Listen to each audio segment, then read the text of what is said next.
The attorney for 17-year-old Rifqa Bary filed court documents Monday, citing strong ties between her parents' mosque, the Noor Islamic Cultural Center in Columbus, Ohio, and radical Islamic activities. He says there's clear evidence that these people are devout Muslims, and their threats to take their own daughter's life for becoming a believer in Jesus should be taken seriously. The Noor Islamic Center has extensive ties to terrorist activities.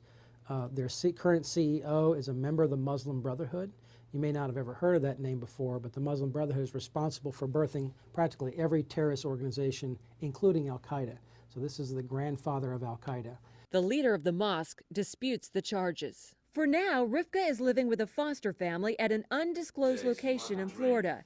But she keeps in touch with Pastors Blake and Beverly Lorenz, who first took her in when she told them she had to flee Ohio or end up the victim of an honor killing, just as she says others have. This is not just some threat. This is reality. This is truth. Rifqa's father, Mohammed, denies the threats and says he wants his daughter to come home. A call to the mother's attorney was not returned. How's she doing? She's doing really well. She's excited that she's able to express her Christianity now. She doesn't have to hide it. And she quoted the scripture of Revelation, you know, they overcame Satan by the blood of the Lamb and the word of the testimony. And that is what just blew me away when she was talking about that. I will not deny Jesus Christ in the face of death. Jamal Jivanjee is a former Muslim who became a believer in Jesus when he was in high school. He and Rifqa became friends back in Ohio, where Rifqa used to tell him how she could never let her parents know she'd become a Christian. She said very clearly that that her life would be over the minute her parents found out she was a Christian. Jamal says Rifqa had to pray and worship in secret. She said, I get up in the middle of the night when nobody sees, and I go into my bathroom, I shut the door, and I read the scriptures, and I just cry out to God.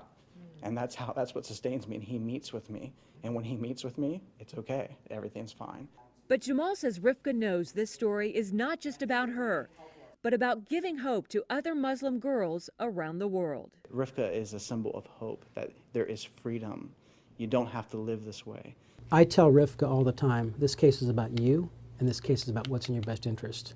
And she turns to me and says, no, Mr. Stemberger, this case is not about me. This case is about thousands of other people like me all around the world. And she said, that's why I want my story known. That's why I want the situation that I'm in to be known by everyone so we can stop this in the future. Her attorney says this case is far from over and Rifqa Bary's life is still in jeopardy. The 17-year-old will be back here at Orlando's Juvenile Justice Center on Thursday, where once again her future and whether or not she stays in Florida could be decided. Wendy Griffith, CBN News, Orlando.